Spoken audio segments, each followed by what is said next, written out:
anybody poking fun at him that he doesn't have a wife. He's had enough of that in his life. So that'll be between him and the Lord. Okay. Go ahead and poke fun at me. I've already heard it all.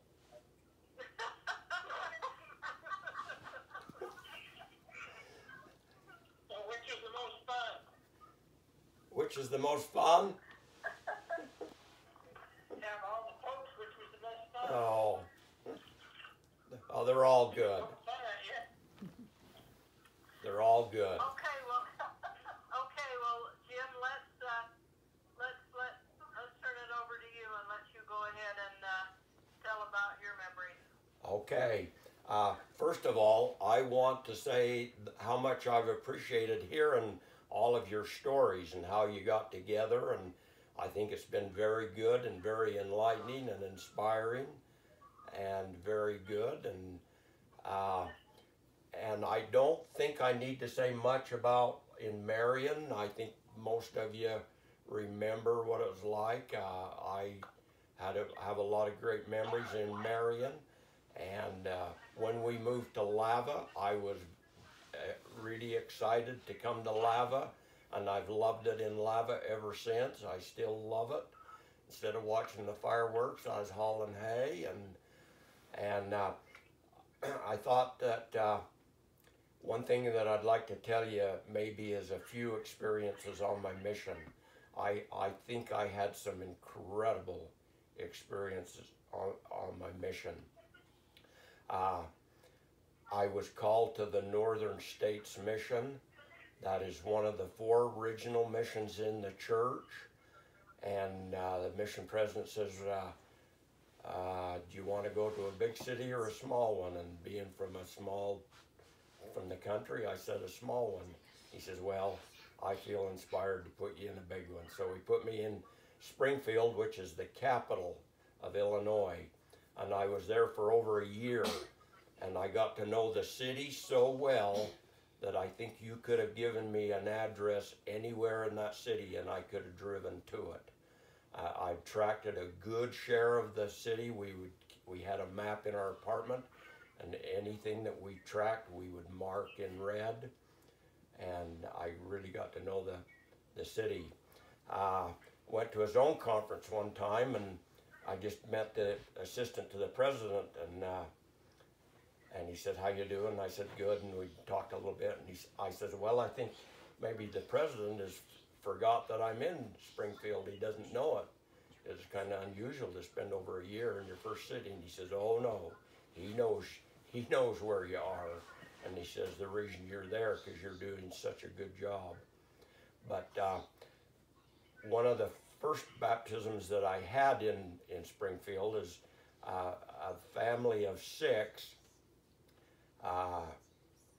They went to Carthage, and so we got a referral on him, and we went and visited him, and he was there blowing smoke in our face as we were teaching him, and he didn't say much, and we said, can we come back? And he said, I guess so.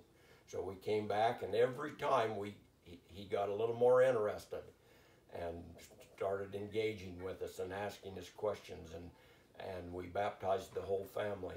He gave me a belt buckle. He gave us elders a belt buckle with our names in it, and I still have that and wear it on my suit today with an A in the buckle. We had another family that we tracked it out. It was a divorcee and 3 daughters, and we taught her and got her ready to be baptized, but she smoked also, and she says, I'm so high-strung, and at work it's so stressful, I have to smoke. She said, I don't think I can quit. And we said, yeah, you can quit. We said, if you'll fast, we'll fast, and we'll give you a priesthood blessing. And she quit. We baptized her and her 3 kids. There was another lady there that I taught and worked with the whole time I was in Springfield. She was a lady that lived out in a ritzy suburb. Her husband had a really important government job. He went all over the country, and we started teaching her, and she had us over for dinner, and she was just wonderful. that's the first time I remember in my life that when you sat down to eat that you had 2 forks. But she had fancy china and was just the perfect host. But and we didn't get her baptized until I was transferred, but she was ready and wanted to be baptized. And I heard later that she was baptized, and her husband was not there much. He was away on work and business, but when he was there, he was always polite and good, but he was not one bit interested in the church. And when she decided to be baptized, he was devastated. He did not know what to do because he did not want to be baptized. He didn't want her to be baptized, and he didn't know what to do. He didn't want to divorce her. He loved her. But he kept having these dreams, and I'll just share one of them with you. He would dream that she was running to this really beautiful, bright sunset, and that she was just running towards it, and he would try to follow her, and he couldn't. He would just stumble and fall down, and then he would wake up. He finally got the message. So I was transferred out of Springfield, and I told my companion, and I knew I'd be transferred pretty soon, and I said, I don't care where I go, anywhere in the mission, except I don't want to go to Chicago. So where do you think I went? You guessed it, to Chicago. And we didn't ever run out of people to visit there. We had over 6 million people to visit, and I did learn if you want to have a lot of missionary experiences and success, the bigger the area, the more people, the more successes you have. When I left Chicago, I had over 60 investigators. And I'll just tell you about one lady. There was a lady that we tracked out. She was a Norwegian lady, and her name was Jelkrum. And she spelled her name H-J-E something or other, and I wrote how she spelled it, and then I wrote how I would pronounce it. And we came... Tim. Yes. Wait just a minute. We need to have you people put your phone on mute. Whoever's on the phone call, if it's not Jim, put it on mute. We've got a big conversation going on in the back. Okay, that helped a lot. Can Thank you. everybody hear me? We could, except there was so much background noise we couldn't hardly hear Okay. you. Now okay, go ahead. And if any of you have any questions, why, feel free to ask me anything. Okay. Thank you. And anyway, this lady, we were very bold. Usually, she said she was not interested, don't come back, but we just pressed her and came back. A time or two she was going to do her laundry or something. Usually people like that, we just drop them, but we did not her. We just kept working with her, and we finally started teaching her. And just before we were going to baptize her, we were transferred. But I got a letter from her. Me and my companion each got a letter from her, and she said how grateful she was, and she couldn't imagine if she had not been there that day, or if she hadn't listened to us. And she called us her sons, and we had her pictures on her piano, and on and on and on. But I was transferred from there to Rantoul, Illinois, and we went into the mission home, and it was about 10 o'clock before we were able to leave, and we had to take 2 other sets of elders. I remember the 2 of them were going to Mattoon, and we were going to Rantoul, and we got to our apartment about 3 o'clock in the morning, and at 6 o'clock the phone rang, and it was a lady that called and told us that she wanted to learn about the church. I don't think it was just by chance that she called, but we went over and started teaching her, and she was golden. She was golden. We tried to get her to say the prayer. We tried to do that really hard after we gave a discussion, and She wouldn't, but she said she would do it next time. And the next time we went back, why, she had written a prayer, but she put a lot of thought into it, and it was really good, really sincere. She came to church. She was just a sharp, good-looking. You could have baptized her and made her the Relief Society president all the same day, and she would have done it perfect. She was just amazing, and she was just really good. But Christmas was coming up, and she says, "I am so busy and so much going on. I want to wait for about 3 weeks till after Christmas." We says, "Well, we don't want to wait that long. We want to keep teaching you and we didn't want Satan to have a chance to interfere." And she said, I just can't do it. So we honored her wishes, and we came back on the appointed day. I got my briefcase out of the back seat, and we started up her sidewalk. Her and her husband lived on base.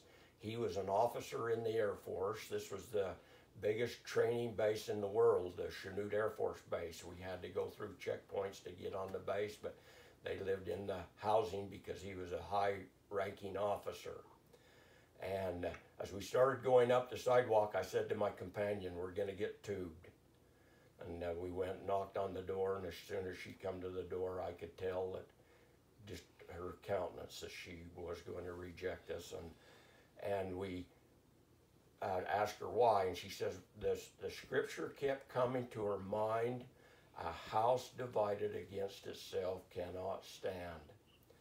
And her husband, the whole family was Lutheran. Her husband was not interested. Her kids were not interested. And she thought, I just shouldn't be doing this.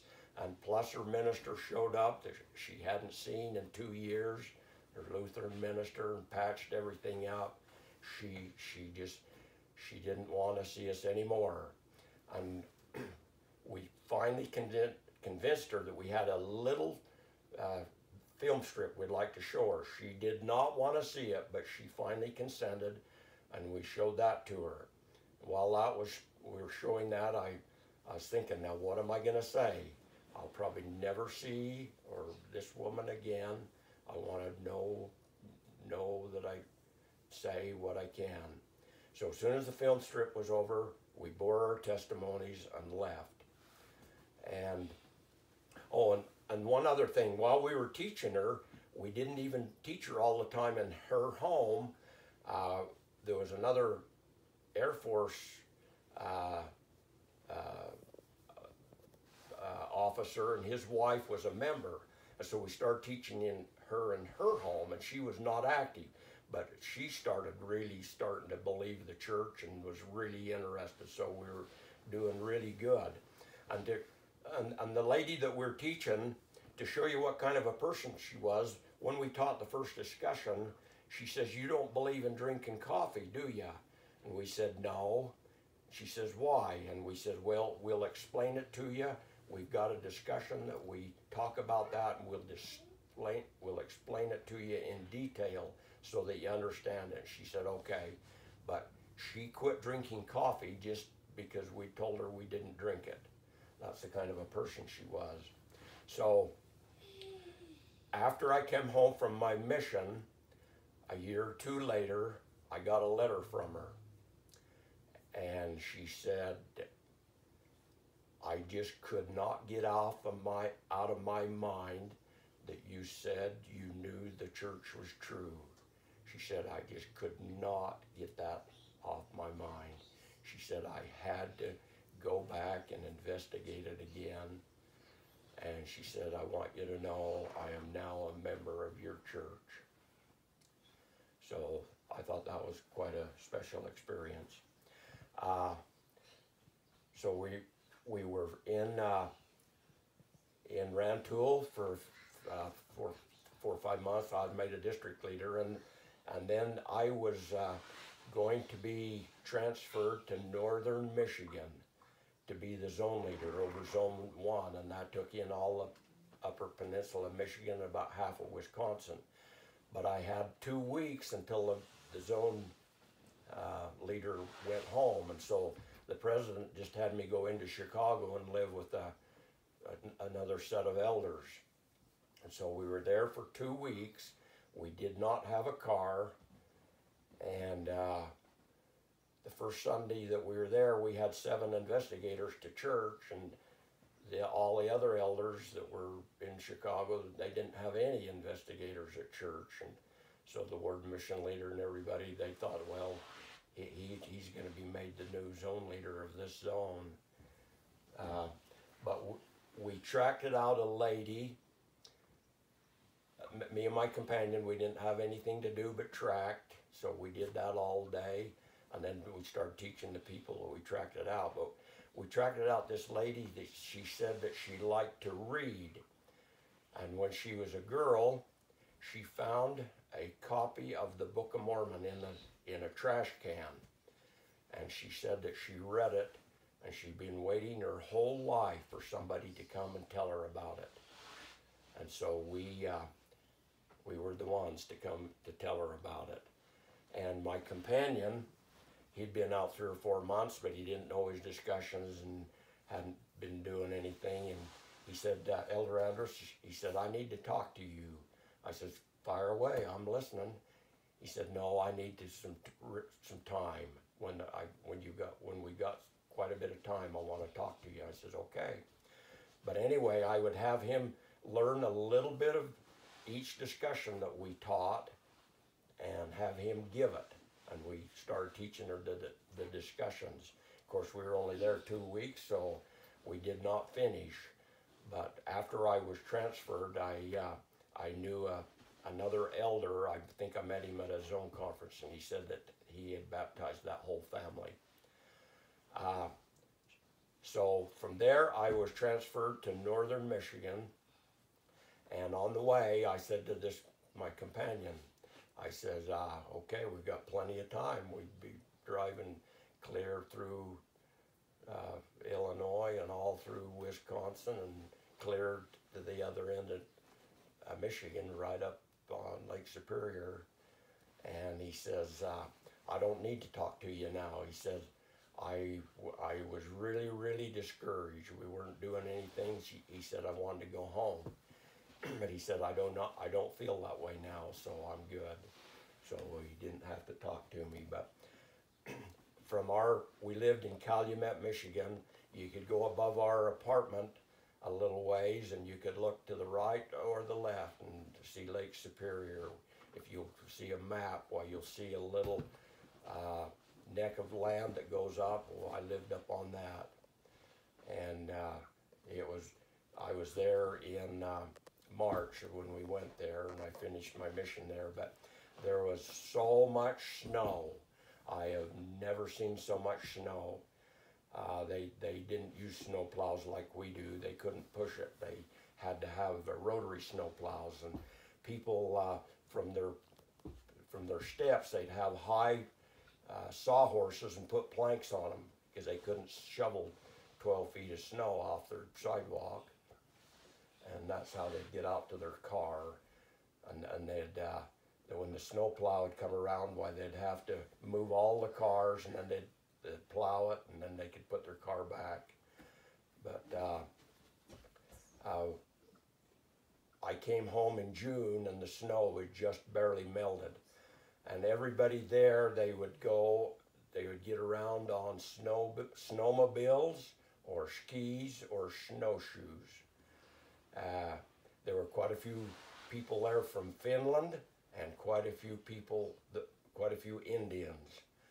And you could tell the Indians because they would have about 9 vehicles in their yard and about 9 dogs in their yard and no lawn. We did go to the chief and spent quite a bit of time talking to him about the church and telling him about the Book of Mormon, and told him it was a record and history of his people. He wasn't that interested, but we did leave him a copy of the Book of Mormon. The area, they had done a lot of copper mining.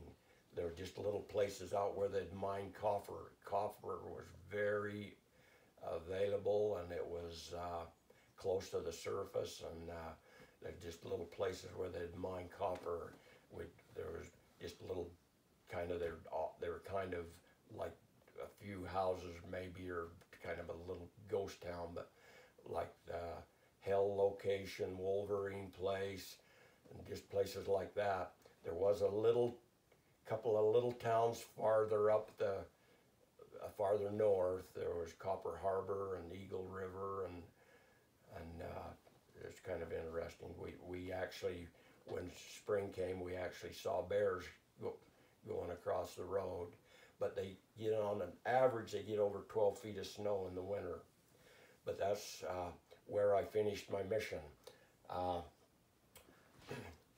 Let's see, how much time have we got? What time is it? I need to know how much time, so to know what to... It's 2:30. Okay, I'll tell you another, I didn't think I'd have enough time. First of all, does anybody have any questions? Anything they want to ask me about what I've said so far? Or anything about my mission or anything? So your area covered part of the area that Mom and Dad were in? No. No, we were just in the Upper Peninsula of Michigan. We had elders in Ishpeming, Marquette, elders in Rhinelander, Wisconsin, and places like that. And the mission president talked to me about putting elders in some other cities, but they didn't while I was there. They didn't ever go further south in Michigan. Yes. Well, part of the Upper Peninsula is in our mission. Right. The eastern part. Oh, yeah, right. Okay, so I'm going to tell you another experience that I had in Chicago. One thing that I learned from being on my mission, if you were trying to be a good missionary, be working hard, follow the mission rules, be obedient, do what you should, it seemed to me like the Lord blessed you with opportunities and successes that you may not have had otherwise. I saw that from elders, that if they were not very obedient or were lazy, it seemed like they'd put them out in some little podunk place where they didn't have a car and didn't have many opportunities. But we just had incredible experiences, and I'll just share with you an experience I had. I think every companion that I had lost weight when I was with them. One companion lost enough weight that his girlfriend started sending him packages of food. His parents started sending him packages of food. His grandparents, they sent him more money. They told him to go out and eat. Of course, I was the beneficiary of some of that. But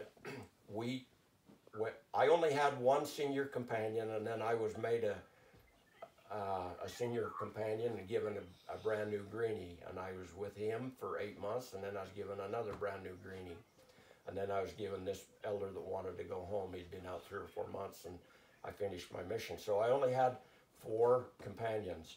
But while I was in Chicago, we got a call about 3 or 4 in the afternoon, and the call was from the mission assistant, and he said that they had gotten a call from the hospital in Wake Forest, which is a suburb of Chicago. It was out of our area, and he asked us if we would go and give a lady a blessing, and he couldn't get a hold of any. Jim? Yes. Wait just a minute. Somebody's got to mute again. Okay, thanks. Go ahead, Jim. Anyway, he couldn't get a hold of any elders that were closer because they were probably out doing missionary work. But since we didn't eat 3 times a day, I says, we're not going to waste our time in the evening eating. When people come home from work and they're there as families, we're going to be doing missionary work. We are going to be tracting and doing callbacks and meeting people. And so we would eat earlier so that we could go out and work till late at night, 9:30, and if we were meeting with people and it was productive, we'd stay there till we were done. But anyway, so he got a hold of us and asked if we would go to the hospital and gave us an address, and we went there, and it was a couple from Utah, and they were on vacation, and I think they were on their way home, and she had some kind of emergency, and she had to have an operation, a very serious operation, and he had to be home, and so he just left her there in the hospital and went on home. But she wanted a priesthood blessing. So we went to the hospital, and she was just coming out of, she just had the surgery, but she wasn't even, she was still in recovery. And so the nurse was there and was talked to us and was just really good and said if you'd wait a little while and we'll wait till she wakes up and knows what's going on. And we visited with her a little and waited, and finally when she was ready, why, we went in, and she didn't appear that conscious. She was very groggy. So, but anyway, we gave her a priesthood blessing, and we left a pamphlet with her with our names and address and phone number on it, and just left. And we got a letter from her, I don't know, maybe a couple of weeks later when she had recovered, and maybe she'd even gone back home. I don't remember that. But she said that she could not remember anything except everything seemed dark, except we were bright. We glowed in the dark. We were just bright to her and glowed in the dark. But we gave her the blessing, and she said that nurse said if she could have had children like we were, she would sure like to have had more kids. And so I just thought that was kind of an interesting story. So I finished my mission and come home, and I've just shared a few experiences. I just had so many incredible experiences. Like I'd have people, there was one young woman in Springfield that her husband was an alcoholic, and life was extremely hard for her. And her little girl went to school, and some dogs attacked her, and she was cut up and chewed up, and she was just under so much stress, and she was contemplating suicide, and I think she would have done it, but except for her little girls. And she kept saying to ask us, she says, me and my companion, she said, does your father love your mother? And we assured her, of course. She just had such a terrible marriage, and her husband was abusive. But anyway, we started teaching her and she prayed and for help or for guidance, and we showed up on her door the very day. There just so many things happened that was not a coincidence. I remember another time, it was a really, really cold blizzard, and they said if you're out in it, I think they said the chill factor was 60 below zero, and if you're out in it more than 15 minutes, you'll be dead. And of course, me and my companion, I got up and got ready, and he says, you're going out in this? And I said, absolutely, why wouldn't we? He says, you're crazy if you go out in this kind of weather. I said, no, we're going out. So he reluctantly he got ready, and we went out. And we knocked. I remember this one door we knocked on, and we told her who we were, and she says, I am not interested in your message, but come in and get warm for a few minutes. So we stepped in her house. She said, can I get you a cup of coffee? And we said, we don't drink coffee. And she said, why not? Why don't you drink coffee? So we spent an hour telling her about the word of wisdom, and then we told her the Joseph Smith story and how he got the revelation, and then we told her about the Book of Mormon, and she just kept asking questions and asking questions. Now, if we'd have went out on a sunny, warm day, that lady would never have got the message. Now, I don't know what become of that. We didn't start teaching her, but they told us on my mission that most people come in contact with the church about 7 times before they finally join the church. So give all the exposure that you can. And so we would take every opportunity. When we'd go to the barber shop, we'd tell people, anybody that we come in contact with, and it was not easy. It was not easy, but I made it a point that I am going to be bold and tell everybody who we are. A couple of times people would arrest us because we were out tracking, and people would call the cops. They'd come and arrest us and haul us down to the police station, and I would tell them what we were doing and give them a copy of the Book of Mormon and tell them about the church, and they'd usually turn us loose. But why did they arrest you? Were you breaking a law? No, we were just disturbing the peace according to some people's definition.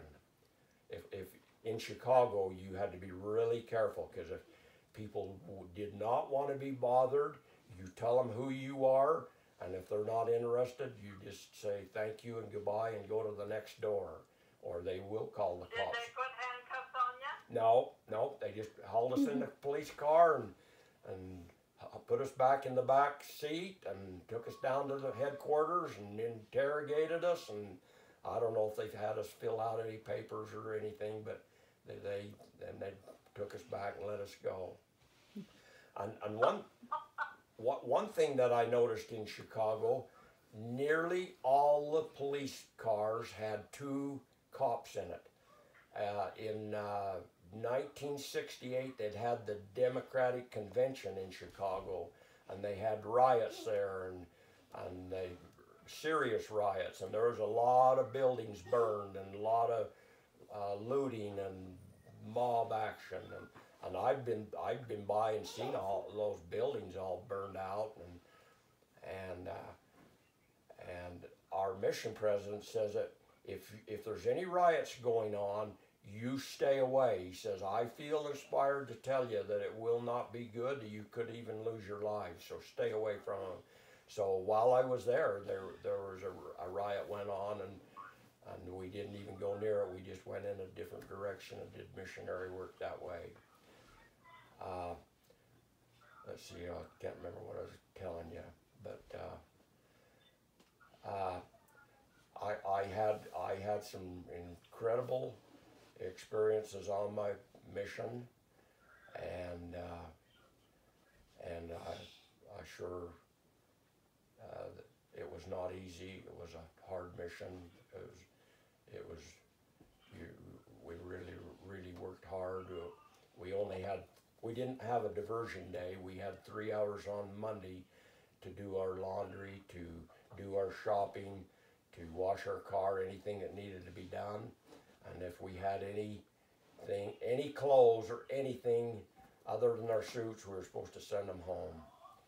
I never went on a movie, never played basketball, never did anything. Okay, that's some of the experiences on my mission. Have we got any time left? We've got 20 minutes to the hour, and you can go another hour if you want. I will tell you just maybe a little bit about Ken and I's experience raising sheep. Most of you know that about us getting the Monroe place here, but maybe you don't know too much about what we did with registered Suffolk sheep. It was in 71 and 2. Ken had some sheep. He was working for BYU, and he had bought some ewe lambs from Jim Karras and Olson Brothers, and he needed somebody to lamb them and take care of them, and so I did. And then we formed a partnership. I've lambed them down in the Harper chicken coop. I've lambed them in the potato cellar 2 or 3 years at the Benson place, and lambed them in the big barn and all over. I had some incredible experiences. We didn't have a 4-wheel drive pickup, so when I'd go out to feed, I'd have to just put some bales on the pickup and drive on the road and park it, and then throw the bales off, and then carry them and throw them over the fence and carry them into where the sheep were and feed them. So it was difficult, but we were pretty successful with our sheep. In 1976, we had a yearling ewe that we took to Sedalia, Missouri, and that is the biggest sheep show and sale in the world. And this yearling ewe was the grand champion of the Suffolk breed. And they take all the champions of all the different breeds, and each judge that judges their breed of sheep, and there's around 20 or maybe just over 20 breeds of sheep there. And then those judges judge what they think is the most outstanding individual of all the breeds. And we won that and had Supreme Champion yearling ewe. And Jim, was that just the yearling ewes of every breed, or was it also bucks and just, well, every category? Okay, Melanie's here, and she asked if it was bucks and ewes. They would judge the rams, all the rams for Supreme Champion ram, and then they would judge all the champion ewes for Supreme Champion ewe. So we just had to judge against all the other ewes. So there would be approximately 20 or maybe just over 20 sheep that we would be competing against. And we won that. And then when we sold her, she sold for $8,000. And that, I don't know, but that may have been a world record. I've never known of another sheep to bring that much money. The highest that I'd ever heard of anywhere was $6,100. And then the person that bought her, he turned around and sold her for $10,000. That was the world record. For ewes. Okay. At public auction. Ken says that was a world record for public auction. But it's interesting, we did not have a stock trailer. We had a trailer that Bernie had taken, Bernie Knapp had taken a trailer house axle, and he had made a trailer out of it. And we were able to borrow that, and we put some panels, some wooden panels around it, and then we put some plywood on top, and we put our sheep in the trailer, and then we put our hay and straw and grain, whatever we need, and supplies on top of the plywood.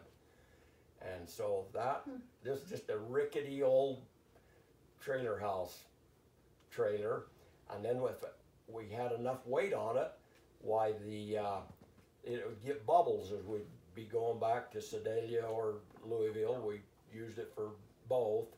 Why, to get bubbles on it, we'd have to take our pocket knife and pop those bubbles. But anyway, we had the world champion ewe on that trailer house, or on that old trailer that Bernie had made. Bubbles on the tires. But anyway, when we would go to Sedalia, there was enough interest in our sheep. When we would pull up and go to get our sheep out of our trailer to put in the pens, a lot of people would come and watch, but everybody in the barn would pay attention to see what we unloaded and what we brought. There was that much interest. Then in 1980, we had 2 bucks there that were extremely popular, and everybody wanted to see them and get them out and walking them up and down the alley and handling them and feeling them and everything. And we finally had to put a padlock on the pen because all day and all night they wouldn't let them eat or even let them lay down and rest. But the guy that bought one of them, the ram, he brought 14,000, and he told us later that he was prepared to go to 30,000, and he was afraid he couldn't get him, so he got a partner to go with him. But one reason they didn't bring more than that is instead of that people thought, well, if we can't buy this one, we'll get the next one. They liked him about as good. Some people may have liked him better, so the next one brought 13,000. But we were pretty successful there. But being in the Suffolk business, it was not easy. It was extremely competitive. I think Ken and I discussed this, and we thought it was the most competitive breed of livestock there was. The cattle people didn't put the effort and the competitive.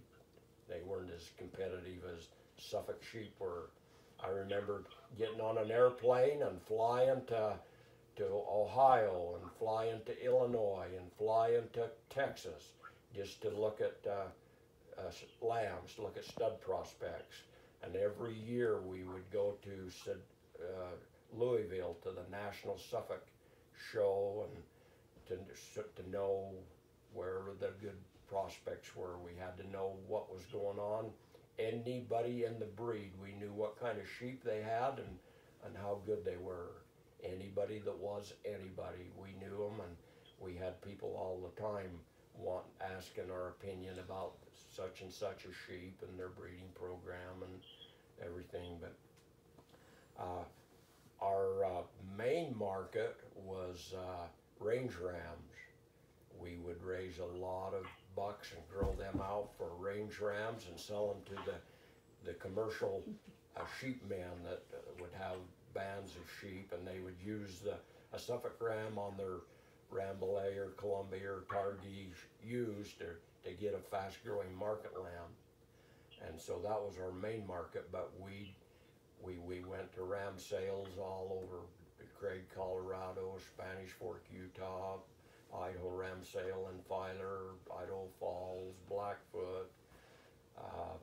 So we sold sheep all over. We sold, I know with sheep, we sold sheep into at least 4 countries. One time we sold some sheep into Costa Rica. The people, they came here, they wanted some sheep to take into their country. They were the owners of Del Monte, and they had a lot of feed, and they wanted some sheep. They thought they could make some money, and they went to the National Ram Sale, and they asked Dick Swenson, who was over the sheep there, and he had Utah State sheep, and they asked him who had the best sheep and who they recommended, and he recommended us. And so we had to give all kinds of federal tests and blood tests, and they wanted us to deliver them to the Miami International Airport. So Herman and I took them and delivered them. And then the people that received them, then they took us out all over Miami and took us out to the Florida Keys, and we went to a marina and saw all the dolphins and fish and stuff, and then on that trip we went to Epcot Center and Disney World, and then we went on the way home, we went into Old Mexico and had all kinds of experiences. And sometime I call Herman and have him tell you all the things we saw and did. He's got time and could tell you all the stuff that we did. But we sold our sheep about 4 or 5 years ago. But we've had some amazing experiences. Met a lot of people. We've been to a lot of places. We've sold sheep into most of the states in the United States. I know from Maine to Florida to Canada to Mexico, Costa Rica, I think, I know, I can't remember if we sold some in Japan. We had some, they were gonna sell some, and can't remember if we ever did or not. But we've had some amazing experiences, and we've certainly been blessed. And I'm out of time, aren't I? 7 minutes to. Does anybody have any questions that you'd like to ask? I know I've tried to go fairly fast. I just briefly told you a little bit, but if there's anything you'd like to ask me, why, just feel free. You're not out of time, and it's been very, very interesting. And go ahead and say anything else that you can think of. How many sheep would you take on that makeshift trailer to Sedalia? This is Doug. But go Okay. ahead first. How much missionary work and church influence did you have with your sheep sales and experiences? Everybody knew our standards. Everybody knew what we stood for. As far as actively proselyting, I would say that we did not do a lot, but everybody knew that we were Mormons, and everybody knew that we wouldn't drink, our word was good, and they knew our standards. Just jokingly, I was visiting with Mike Nelson and some other people, and we were just there visiting in the barn, and when we got ready to leave, why, Mike says, "Well, Jim, let's go have a beer." And I said, "Okay." So he was just teasing, because he knew I wasn't going to have a beer with him, even though most everybody was having one. But I think we were probably had some influence, and Ken's right here. Maybe he can answer that question a little better. Let me give you one example. Jim has told you that Sedalia, Missouri was the largest sheep show and sale in the world. And it was going so strong and had so much demand and popularity. People from all over were coming there. So there was a desire to start up another sheep sale in Colorado to try to duplicate it. And so they did, and their sale was on Sunday. And so the manager of the sale called us up and wanted us to take some of our sheep there, and I said we couldn't. And he said, "Why?" And I says, "Because it's on Sunday." And so they changed the date of their sale to Saturday to accommodate us. So then we went there as well as Sedalia for several years. And there are people that we did talk to about the church, but it was more questions that they had, and wanted to know things about the church, and so we would tell them that. That's awesome. Let me follow up. The manager in the conversation about it being Sunday said, "Oh, you won't come to that sale because you're Mormon." And I said, "No, the reason we can't come to that sale is because we're Christian."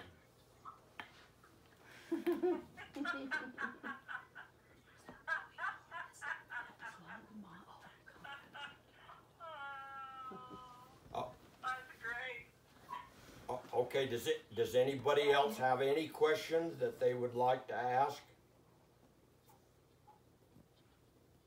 I wish I knew why you could remember so well, because I must not have done enough to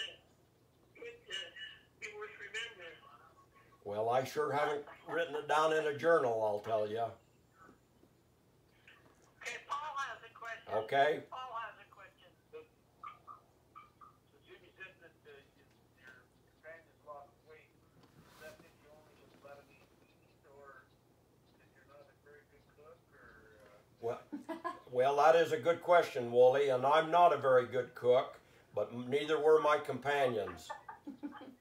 But we would work extremely hard. We would just track. And we were only eating 2 meals a day. Now, when we come in at night, we might get us a piece of bread and jam and jelly or snack or something before we went to bed. But we did not waste our time eating a lot of meals. And I don't know this, but I think every companion I had did lose weight while they were with me. I just remember your experience down there at Hawkins Bakery. Yes. Lost a lot of weight down there. Well, I was eating Wheaties there, but that was the breakfast of champions. So I thought I'd be good there. But on my mission, I know my companion. I tried to be considerate of my companion. I knew they didn't want to eat Wheaties twice a day. But we'd cook stuff, simple stuff like pot pies and TV dinners, and we didn't spend much time cooking. But we would get quite a few dinner appointments, and quite a bit of the time we would have to turn them down because we already had appointments, and we would not cancel an appointment to go to a dinner appointment.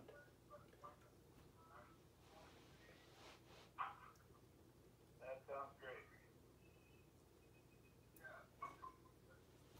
Well, I was just curious how many sheep you took to Sedalia on that makeshift trailer.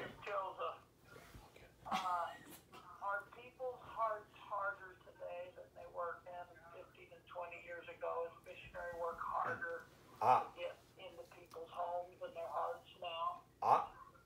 I can't say for sure. I can just say from my experience, I would say yes. When I was on my mission, a lot of the people that we would have contact with were Christian, and a lot of them knew a lot about the Bible. That they read the Bible and knew a lot about it, and we would have some really good discussions on religion. And one thing that I tried to always do, if I was asked a question and I didn't know the answer to it, I would study and find scriptures and memorize it so that I wouldn't get caught not knowing the answer. We'd have to deal with Jehovah Witnesses and Gracers, and I had enough scriptures to combat all that stuff. But I would say most people were not really that interested in our message, but most people were Christian and believed in the Savior. And I don't see that as much today. They act like they don't care one thing if there is a God, or care one thing about what He wants them to do. That's just my observation, and I don't know if it's accurate or not. Good question. Melanie is here, and she has a question. She wants to know how many sheep we took to Sedalia. We would usually take about 4 yearling rams, and then we would take some yearling ewes. We would take 2 or 3 really top individuals, and then we would take a pen of yearling ewes. For several years at Sedalia, Missouri, the biggest, most prestigious sheep show in the world, we had the first place yearling ewes, and then they would sell as a pen, so somebody could buy them as a pen of 3. When we went to our production sale in Louisville, Kentucky, in conjunction with the National Sheep Show, we would take about 30 head in Bernie's trailer and then put our stuff on the top. Whoa. And I remember going through St. Louis in the evening, and I don't know if it was rush hour, it may not have been, but it seemed like it to me. We'd go around the curve, and And you know, we were top heavy, having all that weight of stuff on the top, and the whole rack could just sway to one side, and then we'd turn and go another around the curve another way, and it swerved the other way. And when we got back to Louisville, Kentucky, and unloaded our sheep, we were the thing collapsed on us. We went through a ditch and broke the side out of it. The whole side of the trailer. We had to redo it and rebrace it and rewire it. I mean, not electrical wiring to hold it together. Wire to hold it together to get home. But if that had, can you imagine that if that had happened on the freeway in St. Louis or somewhere, what would have happened? My word, we were so blessed. I remember one time we were coming home from Sedalia, and it was in the middle of the night, and we broke down. I had to pick up and that trailer. We pulled off the freeway, and we waited. We slept till morning, and then Ken walked back to the closest town, and we found out the universal joint went out on the pickup, and he went back to find parts, and I can't remember if he got help, or I think he got some help. And I stayed with the pickup, and I had to go down out in the pasture and find a pond and get water to water the sheep that we had on, and feed them and tend them, and stay there at the truck till he come back. And I think it was the afternoon before he got back and got the trailer fixed. But we had some amazing experiences. Well, that's sure been interesting to hear about them. Well, I have just barely touched the surface of things that we've seen and done and experienced. We've had some. Does that mean you'll continue next week? No, sir. We want to hear from somebody else that was able to get a wife.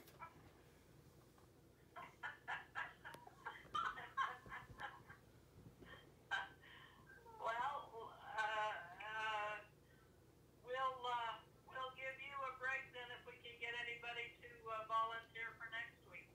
Oh, anybody that hasn't done it, they will volunteer. Okay. Are you done? I don't want to cut you off because it's been very interesting. I am done unless somebody has something they'd like to ask me. I just want to say thank you so much for sharing those experiences, both with the career and with your mission. That's so interesting. I will just mention that here I don't know, it was after we sold our sheep, so 2 or 3 years ago, Ken and I were inducted into the Suffolk Sheep Hall of Fame. And so we had to go back to Louisville to the banquet and be recognized and honored there, and they gave us a plaque, and Linda went with us to that, and Tanya. So we did have that experience, which was quite an honor. Okay. And I would like to add in, it was an honor. The other thing that I didn't know that I the fact that all of those people did know him and did know the sheep, and it was just an honor that. So. Back when we were going to Sedalia and to the national show, like when the national show would go on, you could not get around the ring. They had bleachers, and there was not room. There was so much excitement. Everybody wanted to be there, and people would come out of the cattle barns and to watch the Suffolk show, because that was the elite livestock event of the year. It was just incredible. It was just amazing. And when you'd be at Sedalia, and after the show, you'd have a day or two to people would look at all the sheep and analyze them, and then you'd have the sale, and you'd line the sheep up behind the ring to bring them into the sale, and there was so much excitement in the air. You could just feel the excitement. And those sheep was bringing an incredible amount of money, just amazing. It just fed off itself, and it just built momentum. It was incredible. Okay, any other questions? That is sure interesting, and there was not very much you said today that I had ever heard before. Well, I'll tell you something. We didn't always make the best decisions. There was some sheep in Oregon, in the Willamette Valley, that were very popular, and we thought we needed one of those rams out of that line of sheep, and we were determined, all through our sheep experience, we were determined to have the best breeding stock we could get a hold of if we could afford it, and we thought spending money for good ones would pay off, and it usually did. So we had some cattle over in Cody, Wyoming, in a feedlot. We took our yearling steers there because we knew the fellow was running the feedlot. We had a semi-load of them there, and we sold those yearling cattle, a whole semi-load, and used almost exactly that amount of money, the whole semi-load of cattle, the money we got from them, to buy one ram from this privately from these people in Oregon. and it was just a buck lamb. And it was not a good decision. But that's just an experience we had. But we did. I remember selling a son of that buck for over 10,000, so it wasn't a total bust. No. And we finally ended up. We finally realized that he had the spider gene, and we sold all of his daughters. Sold a semi-load, and I had to. Me and Jim Goodrich delivered them to Illinois in the middle of the winter. Did you have to sell those for quite a loss because of Yes, the genetics of them? yes, but we were going to sell them no matter what. Yeah. To get rid of them.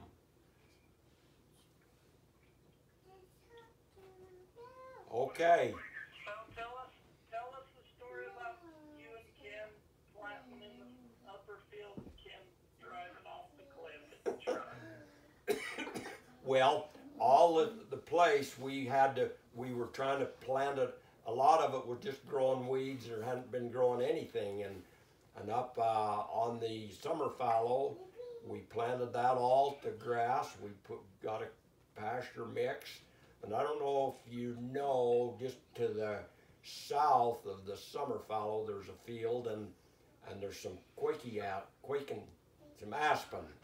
And we were up on there, and we had a pickup of seed on it, and we'd had some rain, and it was kind of slick, and we were getting ready to plant. But anyway, Ken was there in the pickup, and he went to turn around, and that thing started sliding, and he went over that bank and down off that. It was just extremely steep. He went flying down off that, but he kept it straight. And he didn't roll it. If he'd have been sideways, he'd have rolled that thing, I don't know how many times, but that load of seed, when he went over the edge, oh no, this is going to be a disaster. And after he got to the bottom and was still alive, I started laughing. It was so funny. He went off that big cliff.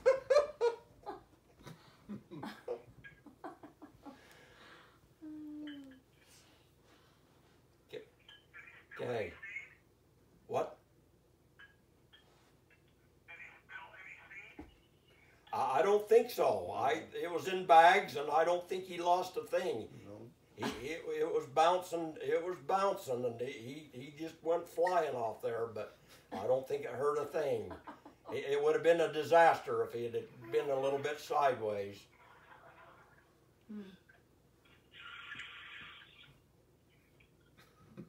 Okay. I've got a question. Okay. Are those sheep sales and the sheep industry anywhere near now what it used to be back in the heyday? No, it's not even a fraction of what it was. When we were back to the Louisville to the national show, we got to see the national show when we were inducted into the Suffolk Sheep Hall of Fame, and there was empty seats everywhere. It was if I was going to say about 10 or 20% of the interest that there was back in the 70s, 80s, and 90s. There was so much excitement. Everybody wanted. You could take your bottom end ewes and sell them for a lot of money, and sell people a ram, and then in a couple of years they'd sell their bottom end, and it just fed on itself, and just seemed like people would never run out of money. It was just so much excitement and interest. We knew that we were riding a bubble, and that it couldn't continue that way forever, but we just didn't know when the bubble was going to burst. But the thing that burst it was the recession in 1978. That's when it started to decline. And if we hadn't have had good sheep and been successful with them, we probably would not have made it farming. We were paying 18% interest, and farming was not good. There was a lot of people going broke, even around here. People that were established, families that had been in farming for 2 or 3 generations were not making it, and here we had to buy our place and our equipment, and everything. So 18%. Being successful with our sheep Carter. made it so we were able to hang on. Well, and isn't the reason you were able to survive the bubble is because you weren't just doing the show sheep, you were doing realistic breeding that the range herds wanted? I don't know if you could hear this, but Melanie asked us, we were raising sheep that were practical sheep. The show sheep just kept getting more extreme and extreme, and we realized that was not the path we wanted to go down, so we quit going to Sedalia and started concentrating on raising range bucks. But for years we could do both, because the sheep would fit both categories, but then we finally we quit going to Sedalia and to Louisville, and just raised range bucks until we sold out.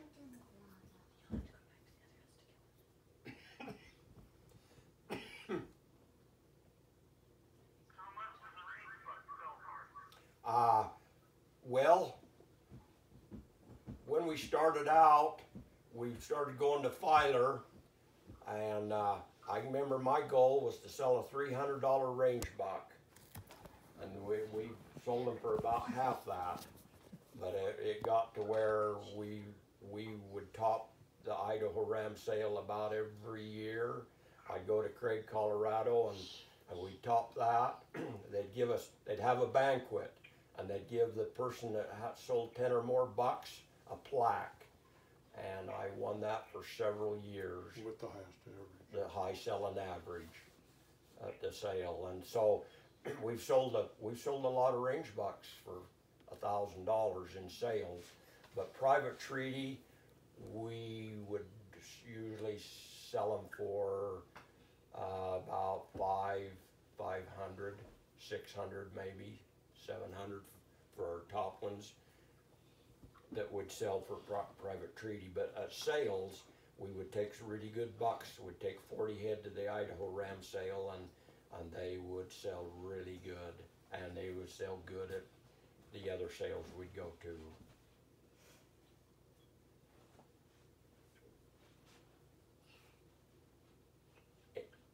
Any other questions?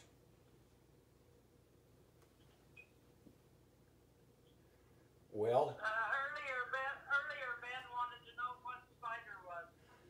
and that is a genetic deformity in sheep that is inherited on a certain line of sheep. Typically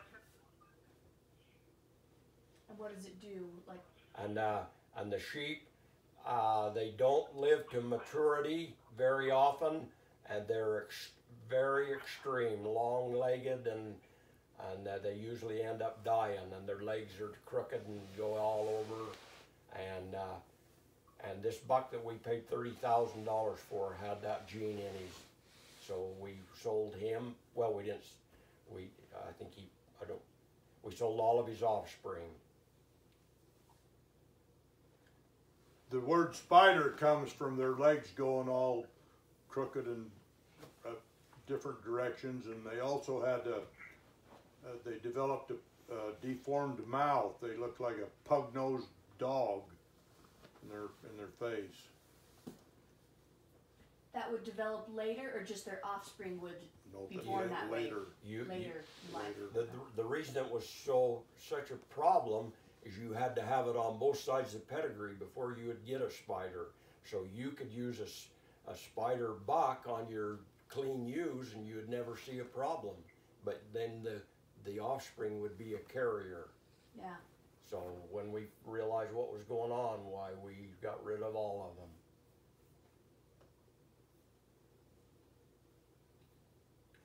Well, I think if there's no more questions, why let's quit and you can go study come follow me and maybe make up for lost time. I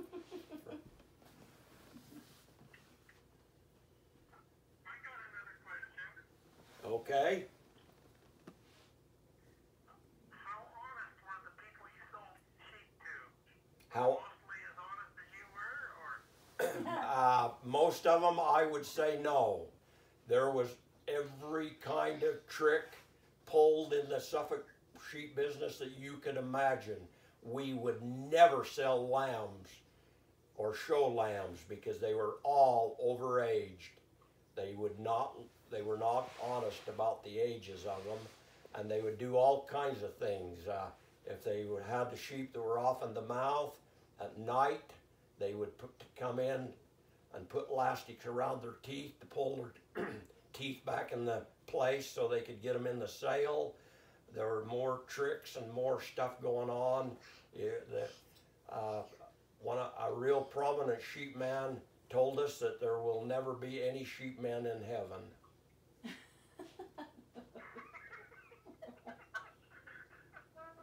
And let me tell you one thing he did. He bought a whole herd of ewe lambs. This was years ago. He was an old man when we were just getting started. And he bought a herd of ewe lambs, and they had to trail them. The agreement was that they would trail them a long distance, bring them to his corral, and put them in and fill them up and weigh them, and then they would pay so much a pound.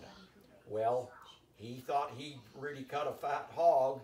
He poured coal oil in all of his water troughs so they would not drink, and they were thirsty, and so they wouldn't drink, and consequently they wouldn't eat, so they didn't eat or drink, and so they were really light, and he was just so proud of himself.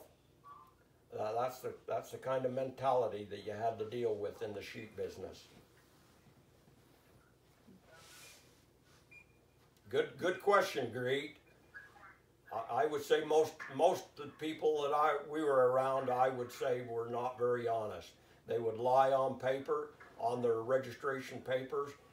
They'd buy a sheep that didn't have any registration papers and put their own on it and just do all kinds of stuff.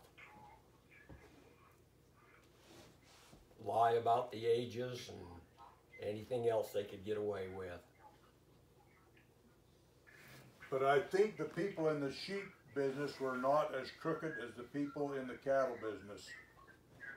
And the people in the sheep business, in my opinion, were a little bit more crooked than the people in the hog business. But all categories of livestock people, particularly at that time, were motivated to dishonesty to get ahead. And they probably still are. I don't think they've repented. The horse people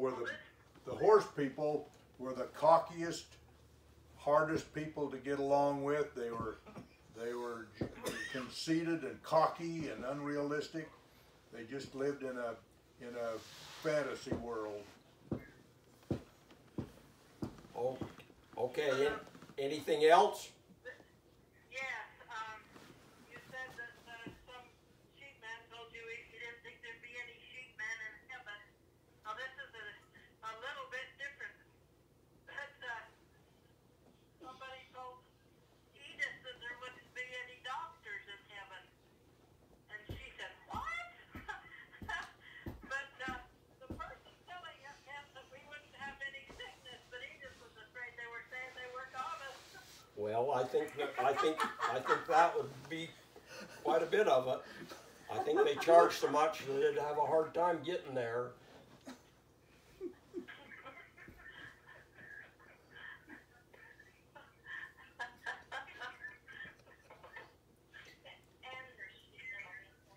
Okay, if we're done, we'll let you all go back and study your Come Follow Me and read your Book of Mormon.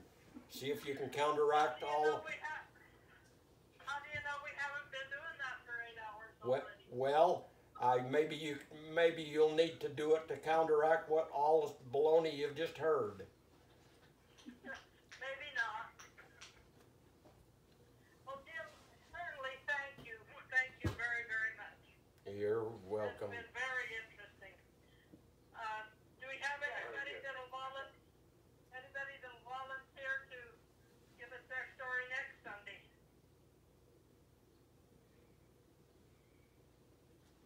Just start going down the line and So, in the generations, there are 4 of us left that are Ivan and Susie's children, and we've all had our turn. Roy and Joe had a turn. Kim had a turn. So, who's next? We can if you want. It probably won't be as exciting as some of the others.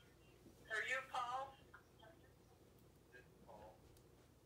Okay, Paul. Thank you. Let's schedule Paul for next week then.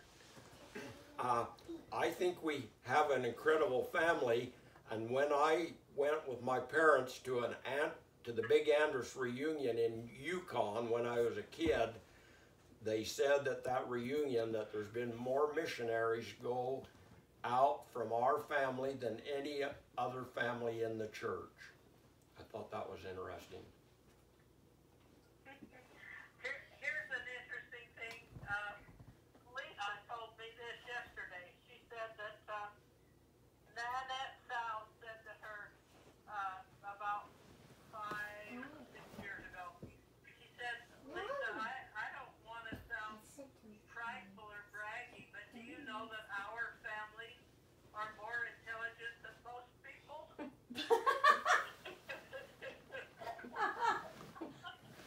Great. She wasn't joking. She wasn't joking, yeah. It was probably true too, wasn't it? Well, I'm going to claim it is. Okay.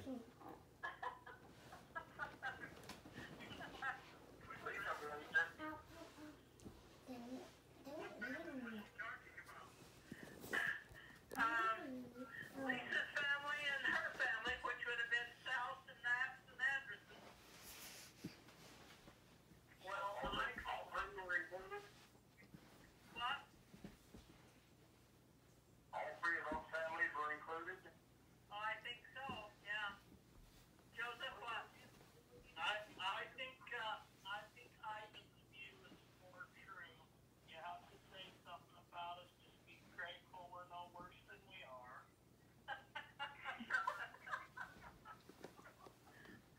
Yeah, he said don't crow on your family. You have to say something like say you're thankful they're no worse than they are. So should we exclude the Andrus bunch from the South and that bunch? Yes, we're not very bright, or Okay. we wouldn't have done all the stuff we did. Yeah, I'll put my name in that group. Take my name out of that group.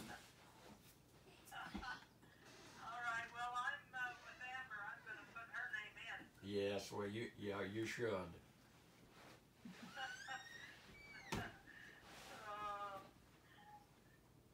sure been great, guys. Jim, I sure enjoyed your report.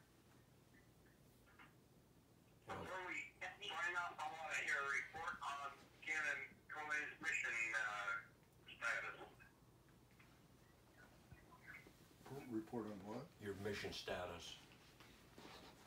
We got a call from the mission department, the same lady again, I guess about Monday, this last Monday, wanted to know if we're still interested in returning, wanted to know if there was a change in our health status, and we told her we did want to return, our health hadn't changed, and she said, well, we'll keep you on the on-hold list then, and when your area of your mission reaches green category 3, then a member of the Quorum of the 12 Apostles will evaluate your situation and likely contact your stake president and you can return.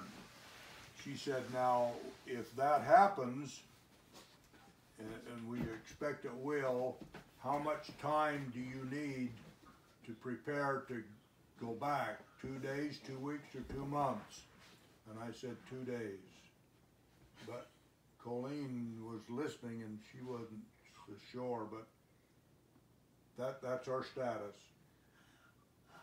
Oh, and she said, even if it's not until next January, and I said, yes, unless something is drastically changed with our situation, even if it's next January, we still want to return. Every week we have a branch sacrament meeting Zoom call. Of course, they don't have the sacrament; everybody's in their home yet. They aren't returning the sacrament meeting there yet.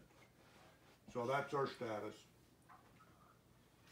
And green means totally normal. What you know about the health situation and the political situation, do you have any idea when that area might return to green? We have a very liberal, conceited woman for a governor in Michigan, and she likes to show her power and authority. We've learned since we left, we didn't know anything about her when we were there, but the people are fed up with her. But she wants to show her authority and close everything down, keep everything locked up, and so I don't know.